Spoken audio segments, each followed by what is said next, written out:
Alors ce soir, j'ai la joie de recevoir plusieurs personnes pour un café philo.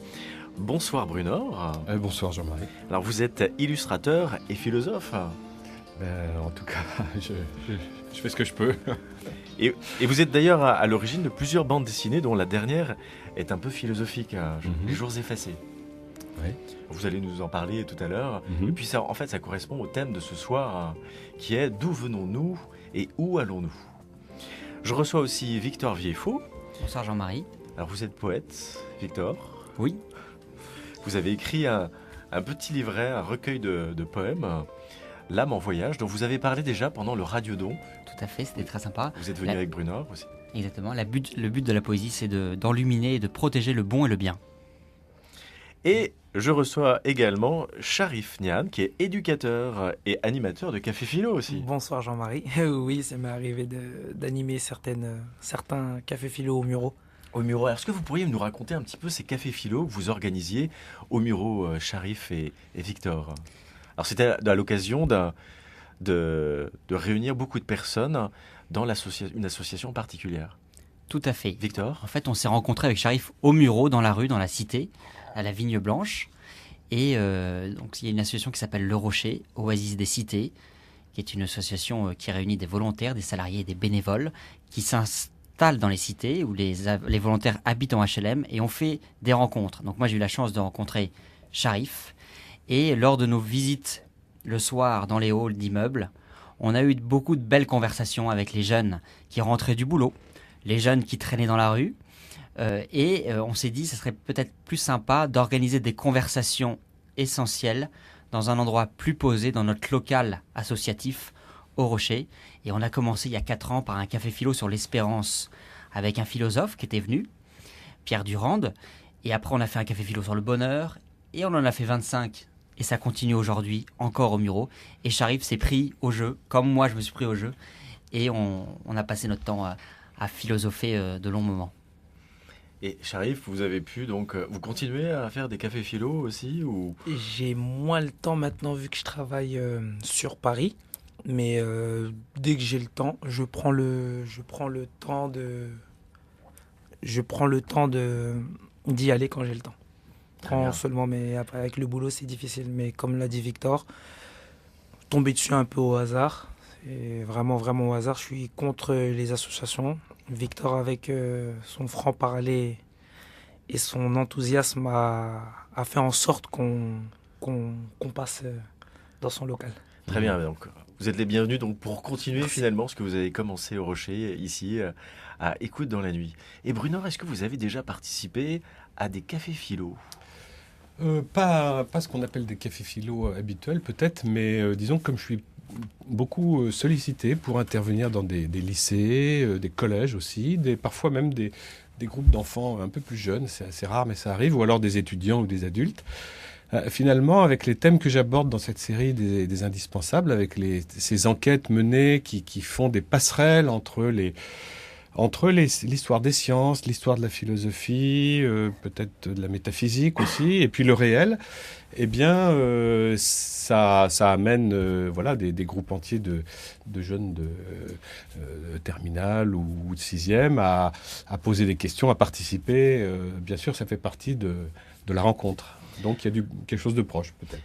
Alors, café philo implique un peu le café, donc j'offre le café à tous mes invités. Merci. Et aussi des petits chocolats que nous a apporté Chantal Bali, qui nous a fait la joie de passer et nous souhaiter la très bonne année. Et nous en profitons pour lui souhaiter aussi une très très bonne nouvelle année. Bonne année Chantal. Merci Chantal. Donc pendant que vous partagez les petits chocolats... Et vous qui êtes chez vous, n'hésitez pas à prendre un petit café, un petit chocolat comme nous. Très bien, ah oui. Exactement. Et donc oui, je m'adresse maintenant à tous les auditeurs, vous êtes les bienvenus et vous pouvez intervenir ce soir sur le thème, et c'est l'objectif que vous puissiez intervenir, en essayant de nous éclairer un petit peu sur vos considérations sur cette question, d'où venons-nous et où allons-nous? Saint Augustin, qui en l'an 400 disait, si on veut connaître le Créateur, eh bien il y a 2 livres. Le premier livre, c'est le livre de la Révélation, alors Ancien et Nouveau Testament, bien sûr, c'est pour les chrétiens, pour ceux qui déjà adhèrent à ça. Et le deuxième livre, c'est celui de la création elle-même, c'est-à-dire le livre de la nature, le livre de cet univers dans lequel nous sommes. Plus nous apprendrons à le lire, nous dit saint Augustin, plus nous connaîtrons son auteur, le Créateur. Et alors, à son époque, c'était un peu risqué de dire ça, parce qu'on ne savait justement pas le lire du tout. Hein. Le monde était plat en l'an 400. On croyait que la Terre était plate. On croyait que la Terre avait pas plus l'univers entier n'avait pas plus de 5000 ans. Et puis, l'univers était tout petit. C'était les quelques étoiles au-dessus de nos têtes, la voûte céleste. Et alors, on était loin des 200 milliards de galaxies, etc. Mais plus on a avancé dans la lecture avec les lunettes du réel, plus on a compris on a compris ou pas compris, mais plus on peut constater, nous, aujourd'hui, que, effectivement, si on étudie cette création, cette nature, eh bien, ça nous parle du Créateur. Est-ce que finalement, aujourd'hui, au XXIe siècle, on ne passe pas plus de temps à étudier justement la nature et moins les textes sacrés? Qu'est-ce que vous en pensez, Victor? C'est clair qu'on est dans une génération, alors moi je fais partie de la génération qu'on appelle la génération Z, là, qui zappe beaucoup, et donc on est plus attiré par la phrase qui fait choc, par l'émotion que par la profondeur du texte.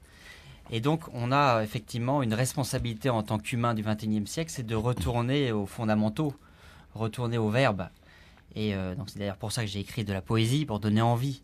La poésie n'est qu'une introduction. Mais effectivement, c'est ça notre problème aujourd'hui. Il faut revenir aux fondamentaux. Mais je voulais vous citer Pascal, moi, ça me faisait penser à Pascal, tout ça. Parce que quelqu'un m'a offert pour Noël ce beau livre des pensées de Pascal. Et il dit quand même que c'est très difficile pour nous, humains, de revenir à l'origine primaire. Et donc il dit, il paraît que Dieu, voulant nous rendre la difficulté de notre être inintelligible à nous-mêmes, en a caché le nœud si haut, ou pour mieux dire si bas, que nous étions bien incapables d'y arriver. De sorte que ce n'est point par les superbes agitations de notre raison, mais par la simple soumission de la raison, que nous pouvons véritablement nous connaître.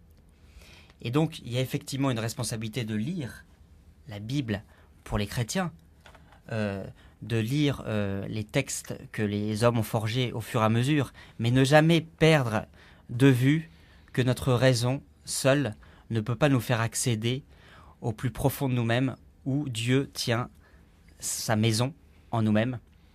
Et c'est là que l'expérience spirituelle de chacun, qui est fait de rencontres, qui est fait de providence, rentre en ligne de compte. Et c'est là qu'il faut avoir l'esprit ouvert. Et nous avons une chance au XXIe siècle. Nous avons la malchance de moins lire, mais nous avons la chance de rencontrer plus de gens différents de nous. Et je pense qu'il faut tirer de ces rencontres quelque chose de nouveau et de riche pour fonder l'avenir. Sharif, comment avez-vous perçu cette question justement d'où venons-nous et où allons-nous? La première chose qui m'est arrivée, d'où je viens d'une commune qui s'appelle Les Mureaux, de 33 000 habitants. Je vous avoue que quand vous m'avez posé cette question, c'est ça qui m'est arrivé dès le départ, parce que d'où venons-nous? À quel moment? De quoi on parle? À quel moment de l'histoire on veut en parler? D'où venons-nous? Moi, je viens d'une ville des Mureaux. J'ai ma famille, mon père, ma mère. Ça, c'est mon histoire. Après, d'où venons-nous? D'un lien spirituel ou philosophique ou scientifique. Donc, ça m'a fait plaisir de votre invitation déjà. Votre invitation m'a fait très plaisir. Et comme Radio Notre-Dame aussi, une radio catholique, ça me fait aussi plaisir de parler de spiritualité. On en manque. Donc, j'espère qu'on va beaucoup en débattre ce soir. Il mettait sur la table le fameux conflit science contre foi, ce que Pascal a cru bon de souligner aussi, que peut-être la raison serait incapable de trouver Dieu, que c'est par d'autres moyens. Bon, il faut savoir que Pascal, quand il dit ça, s'inscrit exactement dans le courant janséniste, en réalité, dont il faisait partie et qui soutenait à tort ou à raison, mais qu'il est en opposition absolue avec l'Église de Rome quand il dit ça. Toutes les philosophies et toutes les religions nous disent « faites ce qu'on vous dit de faire, faites les gestes, dites les mots, les prières qu'on vous enseigne, et vous trouverez, vous irez comme ça dans notre paradis, celui que nous enseignons. » L'Église, bien sûr, n'a pas échappé à ça, elle fait comme tout le monde, mais là, elle dit quelque chose de différent. Elle dit, même si vous ne connaissez rien de tout ça, il suffit que vous étudiez la création et vous trouverez le Créateur avec certitude. J'ai vu que les philosophes grecs se sont posés les mêmes questions. C'est-à-dire les premiers philosophes, et pour certains, pour par exemple Parménide, l'origine de toute chose, c'était le feu. Pour un autre, c'était la terre. Pour un autre, c'était l'eau. Pour un autre, c'était le vent. Et puis pour le dernier, c'était Empédocle. On apprend ça en philo. C'était les 4 éléments. On a tous entendu parler des 4 éléments, en tout cas. On a vu le film, Les 5e éléments, ce film de science-fiction, mais qui n'a rien à voir du tout. Ouais. Et donc, évidemment, il y a des gens qui se posent effectivement ces questions en disant l'air, il y en a partout, en tout cas le vent, le mouvement est en perpétuel mouvement, j'allais dire, omniprésent. C'est grâce au mouvement que le temps existe. Certains ont même décrié. Qu'est-ce que vous en pensez de toutes ces réflexions finalement? Quand on regarde, comme disait Brunor, la nature, finalement on peut penser que notre origine, elle est matérielle. Sharif. D'un point de vue philosophique, oui. Mais d'un point de vue spirituel, je dirais non. Moi, je suis musulman et certains musulmans pensent que nous sommes sur Terre, car c'est un test qu'on doit passer pour savoir si on doit aller au paradis ou en enfer. Du coup, on se pose aussi beaucoup de questions d'un point de vue scientifique. On se dit que c'est le Big Bang. Arrivé, une météorite qui a explosé, tout ça. Mais dans le Coran, on nous explique autre chose, dans la Bible, on nous explique autre chose, dans la Torah, on nous explique autre chose. Donc c'est un peu confus dans la tête. Donc, d'où venons-nous? Ça, c'est la grande question. C'est la question, je pense, à 1 milliard. Tout le monde voudrait savoir réellement d'où venons-nous et comment les origines du monde sont arrivées comme ça. C'est vraiment une question qui passionne beaucoup de scientifiques et de théologiens. Bruno. Alors, merci, c'est très intéressant de lancer comme ça sur le Big Bang, parce que précisément, il s'est passé quelque chose de tout à fait passionnant dans l'histoire des sciences ou de la pensée humaine. C'est que, vous savez que la démonstration du Big Bang, la preuve, ce qu'on appelle le fond diffus cosmologique ou le rayonnement fossile, ça a été démontré en 1965. En fait, suite à une difficulté d'astronomes américains. Enfin bref, j'ai raconté ça dans le tome 3 d'ailleurs de la BD, donc je l'ai encore bien en tête. Et alors ce qui est extraordinaire, c'est qu'ils ont capté en fait le rayonnement fossile du Big Bang, c'est-à-dire cette chaleur extraordinaire et cette puissance de lumière et d'énergie qui était là il y a 13,82 milliards d'années, hein, et qui est le point de départ de l'univers avec l'expansion que nous connaissons et qui est démontrée maintenant. Eh bien, quand ce Big Bang a été annoncé à la radio, vous savez ce qui s'est passé? C'est que la communauté scientifique internationale était effondrée. Et pour quelle raison? Parce que tous ces scientifiques-là, qui étaient astrophysiciens et tout, étaient en grande majorité soit spinoziens, soit descendants de Démocrite, matérialistes athées, et que l'idée d'un commencement de l'univers ressemblait beaucoup trop à l'idée biblique. Et ça, ils ne l'ont pas supporté. Et ils ont essayé de... Vous voyez, d'ailleurs, c'est d'ailleurs pour se moquer. C'est un certain Fred Hoyle qui a inventé le mot Big Bang à la radio, comme nous ici, à la radio, je crois en 49 à la BBC, si je me rappelle bien, en disant, on lui parle de l'éventualité d'un démarrage de l'univers, et il se met à éclater de rire, et dit, quoi, une sorte de Big Bang, une sorte de grosse explosion, c'est absolument ridicule, c'est d'ailleurs religieux, etc. Vous voyez, et manque de chance, c'est un des propres élèves de Fred Hoyle, qui a été un des 2 découvreurs du Big Bang. Alors ça, c'est assez marrant pour être raconté dans la BD, mais c'est authentique. Et ça montre bien une chose, c'est que justement, tous les philosophes, comme vous disiez, si la communauté scientifique tenait à ce point à un univers éternel, c'est parce que tous les Grecs, les philosophes grecs dont vous parliez, Jean-Marie, pensaient que l'univers était globalement éternel. Si vous voulez. Il y avait quelque chose d'éternel, la matière, les atomes, etc., ou le feu. Et là, la communauté scientifique découvrait que non. Victor, vous vouliez aussi nous parler d'un petit peu d'autres concepts que vous aviez pu préparer justement pour cette émission en lien avec l'égalité. À propos d'un café philo, par exemple. Oui, alors là, on vient de dire effectivement que grâce à la science, au niveau de la nature, de la matière, de l'homme, etc., il y a égalité. Après, il y a d'où venons-nous, l'humain, mais d'où venons-nous en tant que patrie, en tant que famille, Et là, il y a quelque chose, si on veut bâtir demain la civilisation de l'amour, que le pape Jean-Paul II a appelé de ses voeux en 1997 au pied de la Tour Eiffel, juste à côté d'ici, Et donc, c'est effectivement un préalable de se dire que nous sommes tous frères, très proches les uns des autres, et que ce n'est pas nos différences superficielles, corporelles, qui font que c'est une entrave à la fraternité cosmique, mais il y a quelque chose il y a une inertie des différences culturelles, des différences de patrie, qu'il faut réussir à résoudre. Et c'est là que le sujet, me semble-t-il, devient beaucoup plus actuel, parce qu'effectivement, ce débat scientifique a eu lieu au XXe siècle, il va continuer de s'élargir, mais je pense qu'on a compris l'esprit de ce qui nous rassemblait, nous les humains. Mais par contre, ce qu'on a du mal aujourd'hui à comprendre, c'est comment on va pouvoir vivre tous ensemble, nous qui venons de cultures si différentes, d'habitudes si différentes. Voilà, et c'est là que la langue française, qui nous rassemble, nous, ce soir, peut nous aider. Parce que cette langue est précise. Cette langue est poétique. Cette langue a traversé l'histoire en s'améliorant, en trouvant, avec des écrivains de grande qualité, en étant lu, écrit, relu dans les monastères, quelque chose qui creusait les entrailles du verbe. Charles Péguy, auteur du début du XXe, disait « C'est dommage, dit Dieu, lorsqu'il n'y aura plus de français, il y a des choses que je fais, il n'y aura plus personne pour les comprendre. » Nous avons de la chance d'être français, parce que nous pouvons comprendre des choses profondes.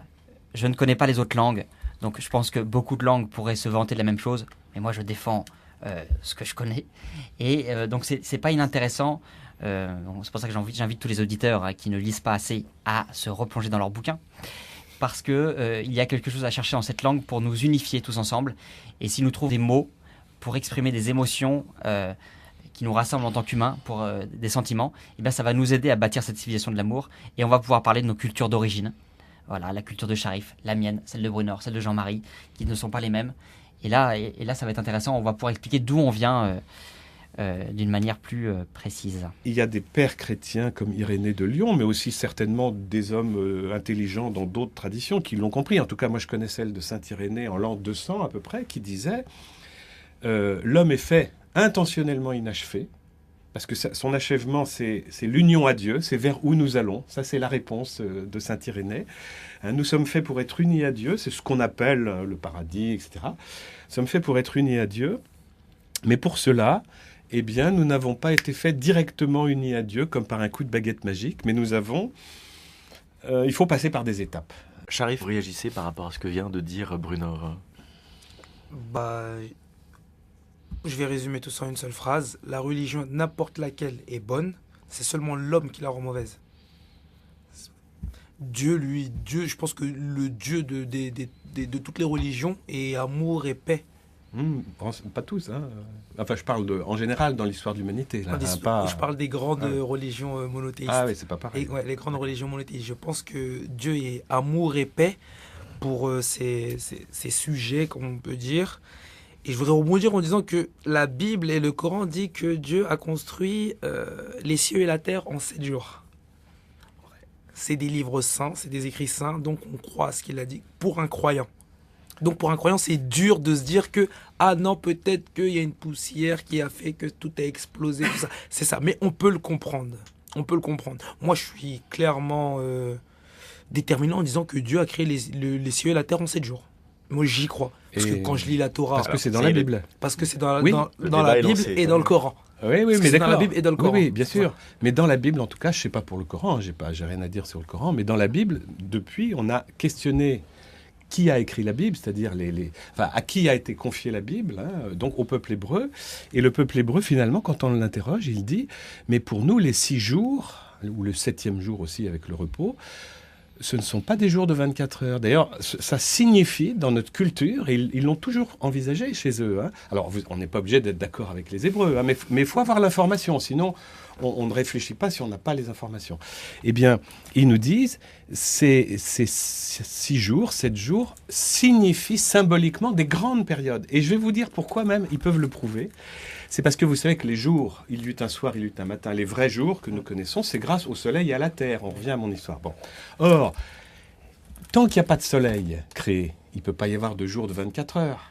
Or, au bout de combien de jours le soleil est créé dans la Bible et dans le Coran? Alors, dans le Coran, je ne sais pas. Mais dans la Bible, je peux vous donner, d'ailleurs on pourra le vérifier ici, eh bien le soleil n'est créé qu'à la 4e étape. 4e jour, entre guillemets, vous voyez. Donc avant le 4e jour, de toute façon, ça ne peut pas être des jours de 24 heures. C'est forcément des longues durées, des jours symboliques. Et après, ça, peut-être, admettons, mais les Hébreux nous disent, ah non, nous dans la Bible, c'est pas marqué des jours, enfin, nous savons qu'il s'agit d'étapes. Oui. Quand on regarde sa propre vie, on voit bien que tout se fait très lentement. On a été 9 mois dans le ventre de maman. Exactement. Après, on grandit, on est adolescent. C'est dur, l'adolescence. Après, on devient un adulte. À partir de quand on devient vraiment adulte? Il y a 30 ans, 40 ans, 50 ans. Et donc, la pédagogie, on voit bien la pédagogie de Dieu sur l'homme. C'est pas une pédagogie de tac-tac. Je te donne ça, t'as compris. Non, on comprend par les épreuves, on comprend par la douleur. Et c'est vrai que moi, ça m'intéresse beaucoup ce que tu dis, Brunor. Il y a une similitude. Les 7 jours de la création dans la Bible, on peut les comparer aux 9 mois de l'enfant dans le ventre de la maman. Après, il y a accouchement, il y a le repos de la maman, comme il y a le repos de Dieu. Mmh. Et puis après, il y a toute la création qui se déploie dans l'homme, qui grandit et qui agit et qui crée. Et c'est vrai que c'est beau de parler là de la co-création, que chaque homme est co-créateur du monde, et que notamment l'homme et la femme ensemble qui deviennent l'image du vivant. Et là, on peut discuter pendant des heures. Oui, Sharif. Si Dieu est, comme vous le dites, quelqu'un de très puissant qui a créé les cieux et la terre tranquillement, pourquoi aurait-il besoin d'un jour pour se reposer? Oui, d'ailleurs, les Juifs disent pas qu'il s'est reposé. Ça, c'est en français, la Bible en français. Dans la Bible en hébreu, en fait, le mot, c'est dire « il fit ». C'est le Shabbat, c'est le sens du Shabbat, c'est-à-dire Dieu shoma. C'est-à-dire, alors ils expliquent, Dieu si vous voulez, prend un peu de recul, justement, parce qu'il est tellement tout-puissant que s'il continuait d'occuper le terrain, eh bien ses enfants, les hommes, n'auraient pas de place. Et il se recule, il se retire, un peu comme la mer se retire pour créer le continent, vous savez. Tu sais, enfin on se tutoie, voilà. Eh bien, Dieu laisse la place à l'homme et la femme pour agir. Et il y a un magnifique proverbe hébreu qui dit « Dieu a créé le grain de blé, à l'homme et la femme de faire le pain. » Et tout est dit là-dessus, ça économise tout ce que je viens de dire avant. Oui. Et ce que tu disais aussi qui est magnifique. Mais on est bien d'accord, on sent bien, et en fait, je pense, j'arrive, on le sent tous, que notre rôle sur la Terre n'est pas neutre. Il n'est pas seulement pour nous, mais il est pour nous dans une solidarité, ce que vous vivez avec le rocher, etc. Quelque chose pour construire. Et c'est d'ailleurs le sens de l'arbre de la Genèse. Un arbre avec un fruit bon, un fruit mauvais, qu'on a interprété de façon un peu gnostique, comme l'arbre de la connaissance, la gnose et tout. Pas du tout. C'est marqué en hébreu, un arbre, un fruit bon, un fruit mauvais. Et l'homme doit choisir. Et le fruit bon, c'est le fruit de la création. Et le fruit mauvais, le fruit de la destruction. Et c'est simple. Et sans être enfantin, c'est facile à comprendre. Et si je choisis de goûter le fruit bon, c'est-à-dire de participer à la création, eh bien, saint Irénée me dit, et les Juifs me disent, eh bien, tu participes à ta propre création. Radio Notre-Dame. Nous allons entendre un petit passage musical, qui est un de vos poèmes, Victor, qui a été mis en musique. Est-ce que vous pourriez nous expliquer de quoi il s'agit, s'il vous plaît ? Et alors, c'est le dernier poème de mon recueil, L'âme en voyage. Je vais dans les cités depuis 5 ans, donc notamment à Bondy-Nord. Et il y a un studio son à Bondy-Nord, au Rocher. Et il y avait un jeune qui était à côté de moi pendant que je récitais un poème. Et il avait effectivement une voix, une capacité à interpréter. Je lui ai dit, moi j'écris, mais toi, tu interprètes bien. Et donc, je lui ai laissé mes textes. Il a choisi ce texte qui s'appelle « Bouclier final » pour le slammer sur un petit air de piano.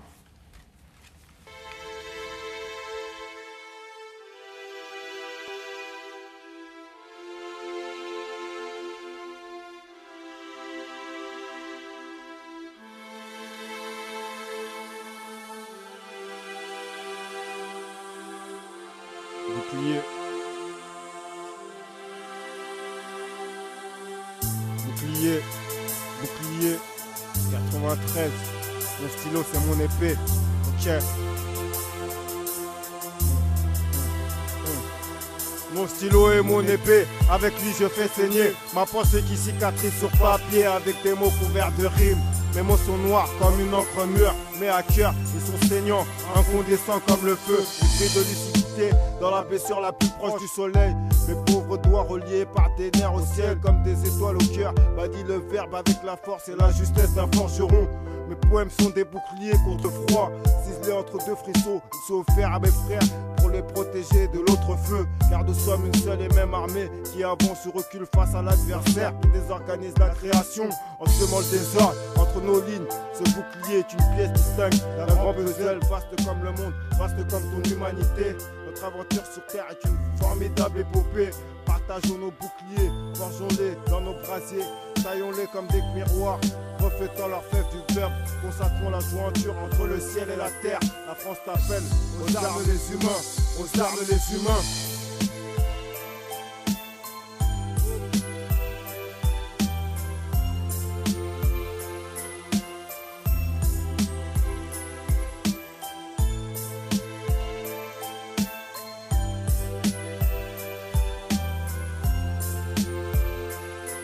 C'était Ousmane qui interprétait le poème de Victor Vieillefaux, Bouclier final.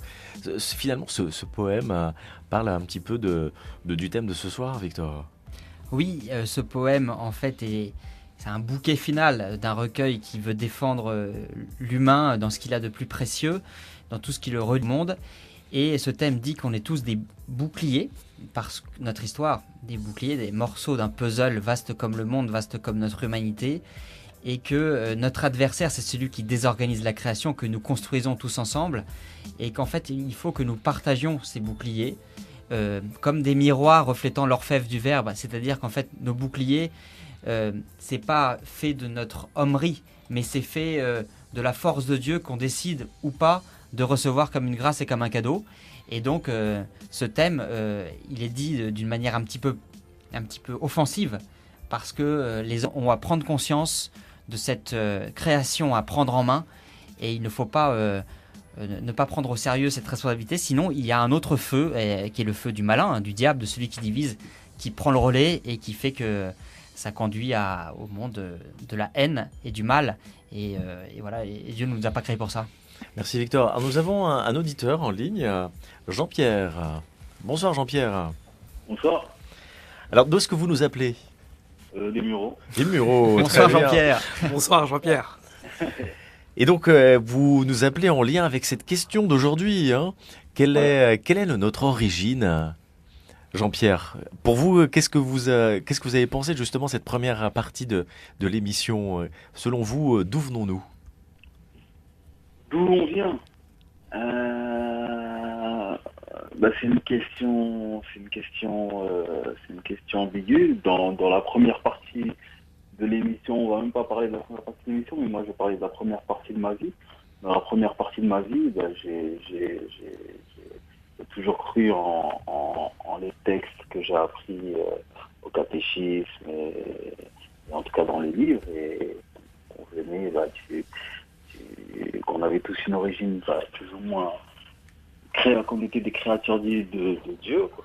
Donc voilà, qu'on était créés, qu'on était des descendants d'Adam, qui avaient été créés de la côte, qui avaient été créés de la terre, etc.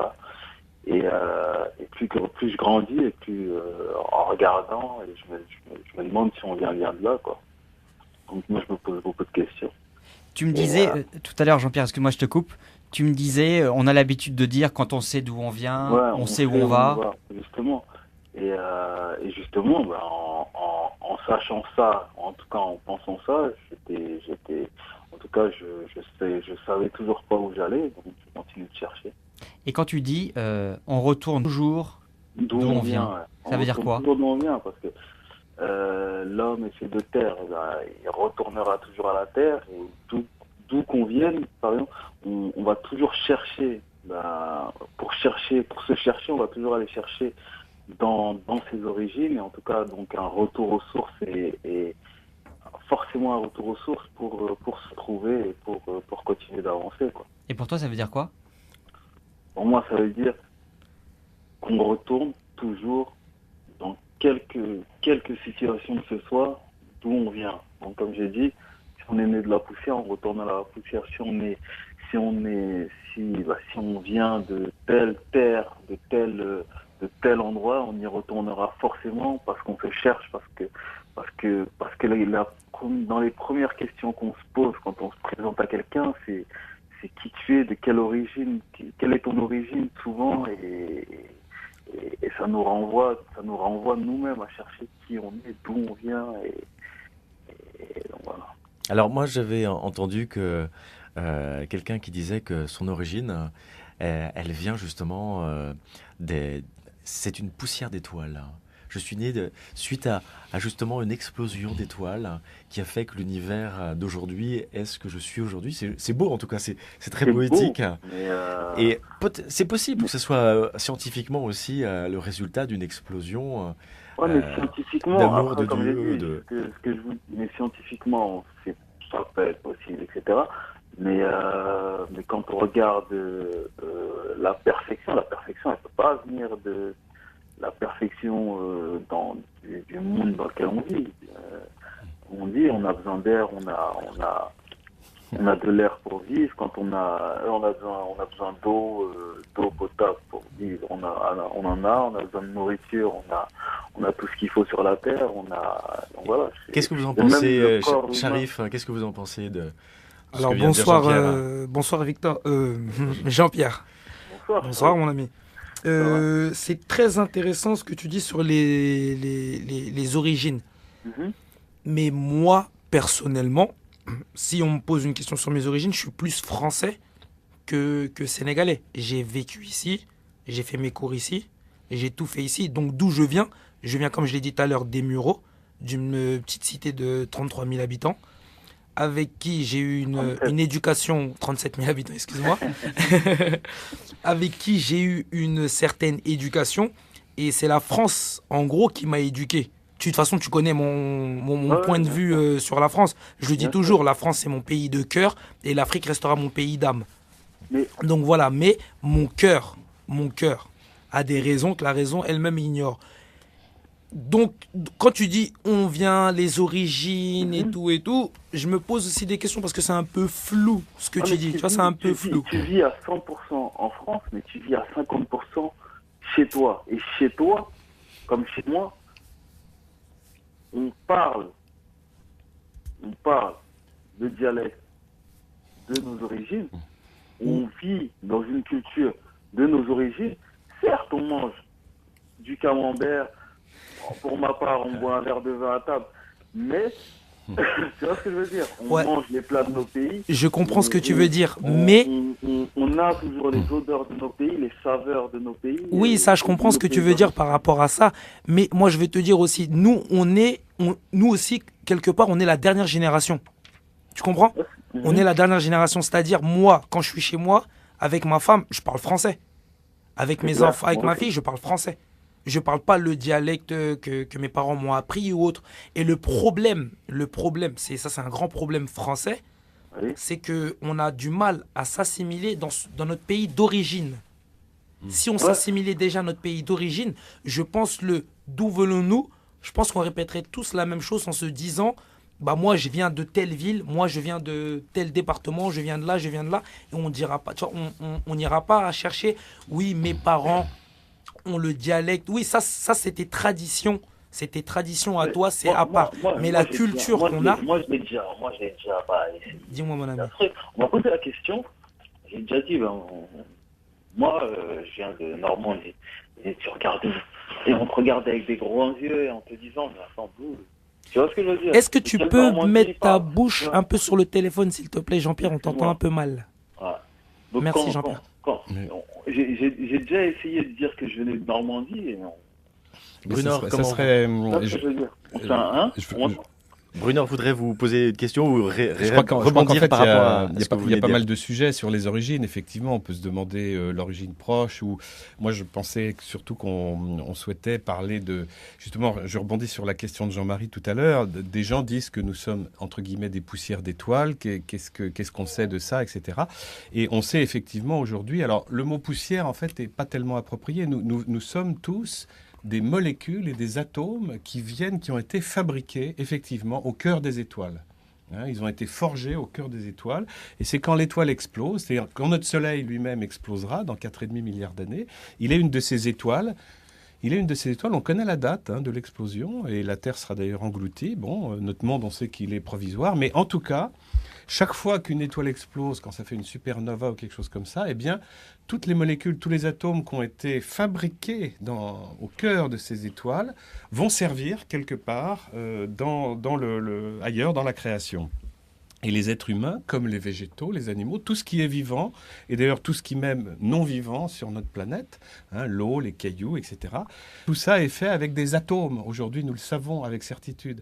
Et ces atomes, la grande question qui se posait déjà pour les philosophes Démocrite et Aristote 350 ans avant Jésus-Christ, c'est est-ce que ces atomes sont capables tout seuls de faire un lapin, un marronnier, un kangourou, un être humain? Est-ce qu'ils sont capables de le faire tout seuls, ou est-ce qu'ils ont besoin d'instructions intelligentes? Là, vous rejoignez la question d'un internaute qui vient de nous écrire, de Louis, qui a d'ailleurs apprécié beaucoup votre intervention, Sharif, lorsque vous avez dit de ce que vous venez, et vous avez répondu de votre ville, des Mureaux.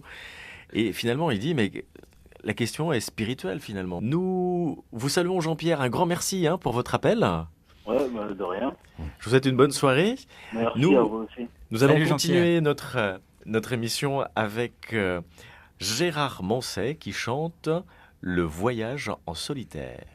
Dans ce café philo de ce soir, avec Victor, Brunor et Sharif, nous parlons de nos origines et finalement nous posons la question aussi de notre finalité. Nous avons une auditrice qui nous appelle du Val d'Oise. Bonsoir Véronique. Bonsoir. Alors vous nous disiez que vous voudriez témoigner ce soir vis-à-vis de cette question que se pose de nos origines et de l'homme. Oui, alors, pour citer un peu les choses, j'ai fait des études scientifiques, je suis devenue médecin, et je me suis tenue, j'ai beaucoup de centres d'intérêt, mais effectivement, depuis toute petite, je me posais la question, mais d'où venons-nous, effectivement? Et j'avais le sentiment que, quels que soient les siècles, quels que soient les continents, il y avait en nous quelque chose que j'appellerais une graine de vie que chaque homme a en lui, quel que soit là où il habite, quel que soit le continent. Voilà, il y avait ça. Alors j'ai vécu un peu plus d'un temps à Lourdes, et puis j'ai pu aller étudier à l'Institut catholique à Toulouse. J'ai rencontré des gens passionnants et qui ont ouvert effectivement mes idées de catéchisme, etc. Et pour moi, quand je regarde aussi bien les premiers textes mythiques, l'histoire d'Adam et Ève, et ce qui se passe dans le monde actuellement, avec tout ce discours au cours de la laïcité, etc., j'ai le sentiment que l'homme veut être son propre créateur. Victor, comment vous pouvez réagir par rapport à ce que vient de dire Véronique ? Je ne sais pas si vous vous souvenez, en début d'émission, justement, Pascal, il traite un peu de ce sujet en disant que c'est Blaise enfoui. Pascal. Blaise Pascal, cet écrivain, il s'est enfoui au fond de l'univers, au fond de l'épaisseur du temps, le mystère du péché originel qui fait que on ne comprend pas tout ce qui se passe en nous, que parfois nos énervements, nos agacements, nos péchés sont des mystères pour nous. Et Pascal dit autre chose quelques lignes plus tard, il dit « C'est en vain, ô homme, que vous cherchez dans vous-même le remède à vos misères. Absolument. Toutes vos lumières ne peuvent arriver qu'à connaître que ce n'est point dans vous-même que vous trouvez ni la vérité, ni le bien. » Vous qui êtes médecin, Véronique, oui. Vous êtes un peu, on va dire, un peu créatrice de ce monde. Car sans des personnes comme vous, on ne pourra pas être rapiboché, non? C'est top. Pas créatrice, je crois que nous avons nous avons une participation à la création du monde. Donc Oui. vous êtes vous-même acteur de cette création. Je m'occupe d'enfants, de petits-enfants. Ah, c'est encore mieux. C'est important. C'est très important. Car s'il n'y aurait pas d'hommes avec un grand H comme vous, je pense que cette partie d'humanité sombrerait dans le chaos, je pense. Oui, oui, oui. Et il y a des... Si par exemple Pasteur n'aurait pas inventé le vaccin, je Hum. pense que beaucoup d'enfants seraient morts. Oui, Donc que cette oui, oui. création est utile aussi quand même d'un côté, je pense. Oui, je pense que, comme le disait tout à l'heure, nous avons, enfin nous qui avons cette conviction et qui, bon, pour moi c'est prier, participer,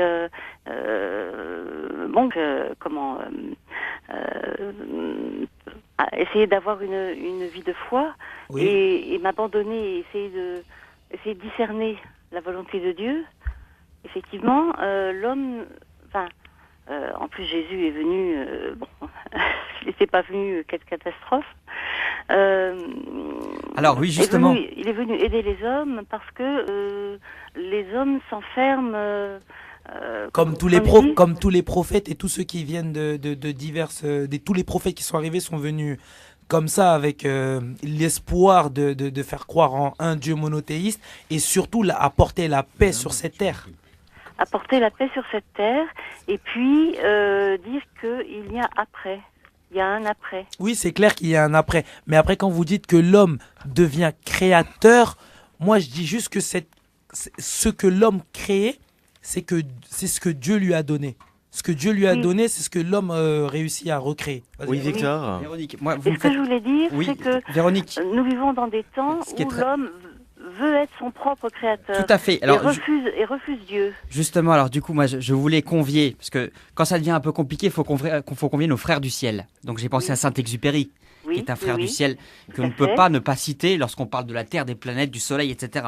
Oui. Il s'adresse à la jeunesse américaine avant qu'ils partent débarquer sur les Mhm. côtes atlantiques pour libérer l'Europe du joug nazi. Il Oui. dit à la fin de son discours: « Où voyez-vous qu'il y ait lieu de désespérer? Il n'est jamais que perpétuelle naissance. Et Oui. certes, il existe l'irréparable, mais il n'y a rien là qui soit triste ou gai. C'est l'essence même de ce qui fut. Oui. Est irréparable ma naissance, puisque me voici. Mhm. Le passé est irréparable, mais le présent vous est fourni comme matériau en vrac au pied du bâtisseur, et c'est à vous d'en forger l'avenir, comme vous faites d'ailleurs, Véronique, lorsque vous soignez des enfants.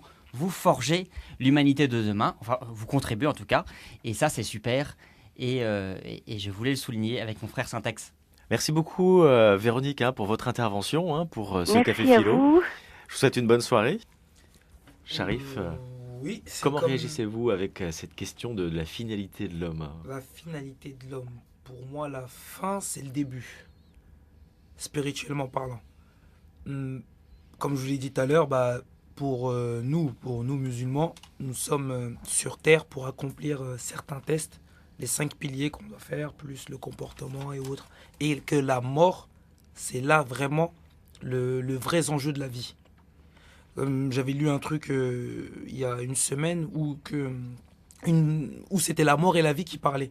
En disant la mort demandait à la vie pourquoi les gens me détestent-ils. Et la vie répondait car je suis une fausse réalité. Donc voilà ce que j'en vois de cette finalité, vraiment du passage à l'autre. Mais après aussi la fin d'une finalité, ça peut être quoi aussi? C'est la fin des études. Ça peut être aussi une bonne finalité dans d'où l'on vient. Je viens de là, je suis arrivé à ça pour finir à là. Donc voilà, c'est comme certains, il y en a. Moi, je voudrais bien être enterré au Panthéon. Je voudrais bien finir ma vie au Panthéon. Et Sharif, est-ce voilà. que vous avez lu Sainte Thérèse de l'Enfant Jésus? Parce Je qu'elle pensais, disait Jean-Marie, à ça. exactement la même chose. Elle disait je ne meurs pas, j'entre dans la vie. Je crois que vous avez perçu le livre que j'ai lu. C'est Vous bien l'avez ça, lu l'évangile de Sainte Thérèse. Sainte Thérèse, Ouais. l'histoire d'une âme. C'est ça, ouais. Très bien. Alors, je vous invite à lire ce livre. Effectivement, c'est un très très beau Très livre. beau livre, très bien écrit. Alors, nous avons un petit salut de Souli des Mureaux qui vous salue, Soleil. Soleil. Vous connaissez cette personne On l'appelle Soleil d'ailleurs parce que c'est un visage rayonnant. et qui venait aussi au Café Philo que vous organisiez Exactement. au Mureaux et puis toutes les rencontres que vous faisiez. On peut dire que c'est le fils d'Aristote et de Socrate. Ah oui. On peut le dire. Et nous avons aussi un autre auditeur, François Chattard, qui nous écrit un très beau mail qui a été touché justement par ce que vous avez dit tout à l'heure. D'où venons-nous? Merci François. On vient aussi d'un père et d'une mère, deux êtres qui ont leur finitude, et qui nous ont donné la vie. Mais aussi nous sommes un mélange d'amour et de blessures. Et toute notre vie va donc être une quête pour peut-être oublier et reconquérir ces manques. Mais à mon avis, il n'y a pas que ça aussi, hein. Et il termine par une très belle phrase en disant que la seule rencontre avec le divin créateur, c'est ce qui va nous permettre de nous combler.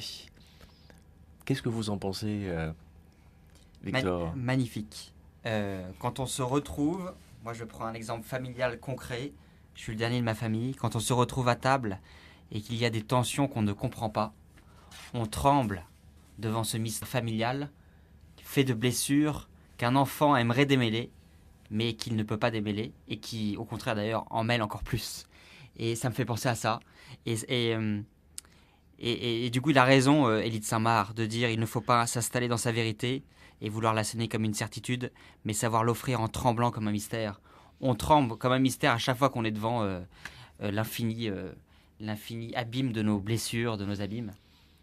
Merci de dire ça, c'est beau, ça me touche. Aristote parlait des causes finales.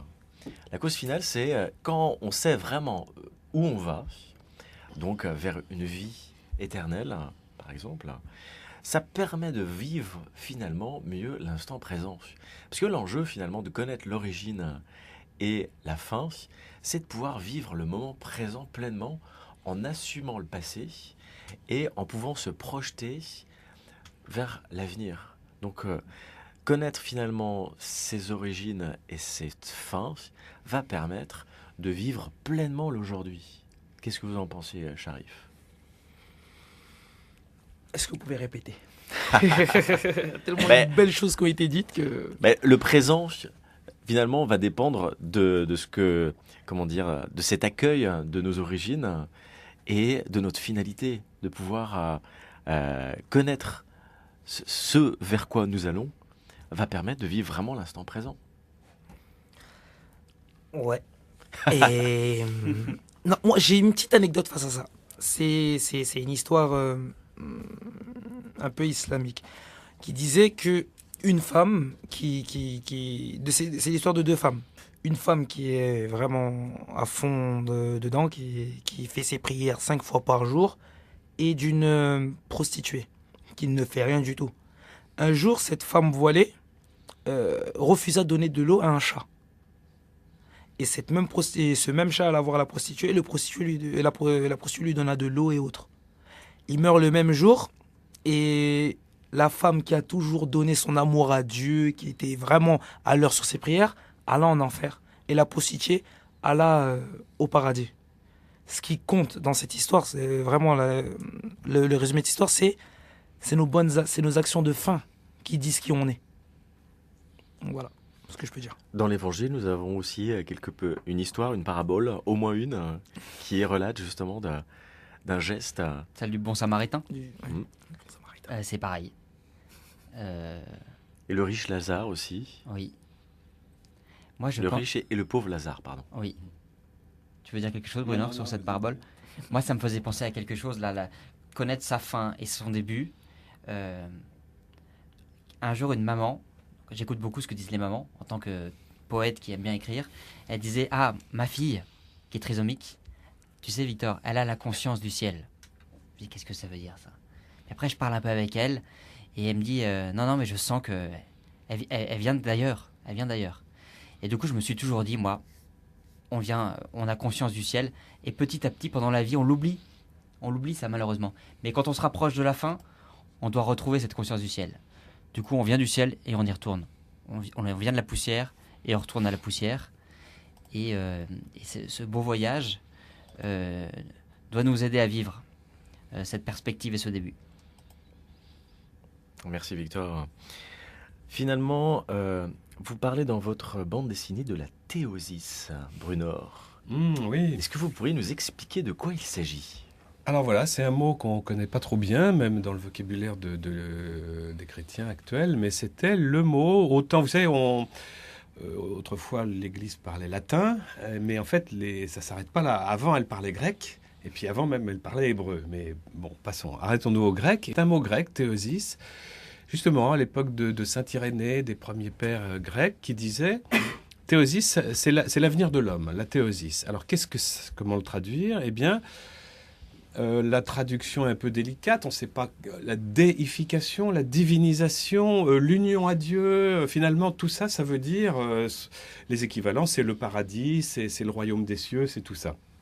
Et alors, bien sûr, les chrétiens avaient conscience que l'avenir de l'homme, si Dieu a fait l'homme, c'est d'abord gratuitement, par gratuité, il n'a pas besoin de serviteurs, il n'a pas besoin d'esclaves, ça c'est dans d'autres cultures grecques, tout ça, c'est comme ça, ou égyptiennes, bref.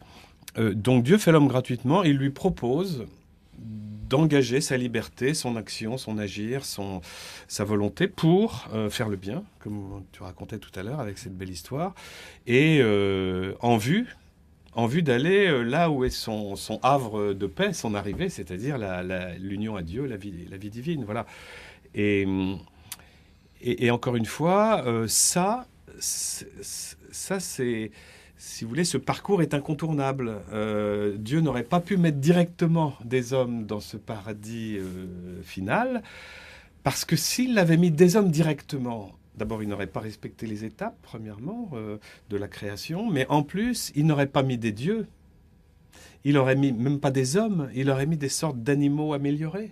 Des robots. Des robots. Et donc ça, encore une fois, Saint Irénée explique que ce n'était pas possible. Et que donc, de toute façon, quelle que soit la façon dont on comprend le péché originel, les images qu'on a de tout ça, de toute façon, c'est une montée à laquelle on insiste et non pas une descente. Vous voyez, c'est pas une régression, c'est une montée constante que nous mesurons aujourd'hui depuis le XXe siècle. Nous voyons que nous allons de commencement en commencement. La Bible commence par Bereshit, et c'est un mot, il y a plusieurs mots pour dire commencement en hébreu. Il y en a un autre qui est Baterila. Eh bien, il paraît que Baterila, c'est une rupture, alors que Bereshit, c'est un début de commencement. Il va y en avoir d'autres. Et de fait, on s'aperçoit, c'était très bien vu, qu'il y a d'abord le commencement de la matière. Les atomes n'ont pas toujours existé. Ils ont un commencement 380 000 ans après le Big Bang. Et puis ensuite, commencement des molécules. Et puis ensuite, commencement de la planète Terre, du Soleil, des galaxies, évidemment. Et puis, ainsi de suite, l'apparition, commencement de la vie, sous forme très simple, rudimentaire. Mais cette vie ne va jamais s'arrêter, elle va se développer. Elle ne le fait pas tout seul. Elle a besoin d'être guidée par une intelligence, une sorte de création continue du Créateur qui accompagne ça, parce que de toute façon, chaque nouveauté dans l'histoire des animaux, c'est un nouveau chapitre qui est ajouté au chapitre précédent. Vous voyez, donc, il y a constamment un ajout d'informations, comme l'avait très bien compris Aristote. C'est pour ça que c'est un pur génie, cet homme-là. Mais les Hébreux disaient la même chose que lui, sans avoir fait de recherche. Bref. Et à un moment donné, une nouveauté, c'est l'apparition de la pensée avec l'être humain. Donc là, passage du seuil de la conscience réfléchie, d'où ça devient dangereux, parce que là, l'homme et la femme sont capables de ruiner la création, alors que les animaux la ruinaient. Vous ne pouvez jamais ruiner la création. Hein, tant que tu n'as pas d'RT, tu fais ce que tu es programmé à faire. Bon. Et voilà. Et ensuite, nouvelle nouveauté, apparition du peuple hébreu, à qui Dieu va parler, ainsi de suite, Abraham, l'ancêtre des trois grandes religions. Bref. Et voyez, on voit que c'est vraiment une série de commencements et qu'on n'avait pas vu autrefois, parce qu'on croyait, en toute bonne foi, que la création était terminée une semaine au début, point barre, après c'est un naufrage. Voilà. Ben non. C'est une série de commencements qu'on peut voir. Et donc, puisqu'on les voit maintenant avec nos lunettes du réel, eh bien, si on croit en Dieu, en un créateur, on voit comment il a travaillé. Eh bien, on voit qu'il a travaillé par étapes. Et ça confirme justement tout ce qu'il disait sur les 6 jours étapes, etc., etc. Vous voyez, tout ça est cohérent, tout ça est simple à comprendre, tout ça est dénué de fatras rajoutés. Nous avons là quelque chose de nature à enthousiasmer nos contemporains. Voilà. Eh bien, disons-le, faisons-le savoir, et espérons qu'il y a beaucoup de médecins grâce à ça, comme cette dame qui a appelé tout à l'heure, ou ce que vous faites voilà, avec le rocher, etc. Enfin, on voit bien qu'on est solidaires les uns des autres, hein, qu'on peut tirer vers le mal ceux qui sont autour de nous si on est dealer, par exemple, et on peut tirer vers le bien si on fait des cafés philo, par exemple. Bon, c'est pas compliqué la vie, quoi. Tout est dit, quoi. Merci. Alors, je vais terminer en vous posant à chacun la même question. Alors, soyez bref pour y répondre, finalement. Pour l'homme, qu'est-ce que c'est le bonheur? Victor. Le bonheur, c'est de participer à cette création et non pas d'y laisser une trace pour dire j'ai existé Voilà, chaque homme fait partie du plan de Dieu. On n'a pas besoin de laisser une trace particulière, mais tous les talents qu'on a en nous, il faut qu'ils s'épanouissent. J'arrive. Le bonheur déjà, c'est d'être là, avec vous, de pouvoir en discuter, de philosopher. Le bonheur, c'est une chose simple, moi je dirais aux gens de sourire. Si ça sourit, ça égare à leur bonheur. Bien sûr. Ouais, Bruno.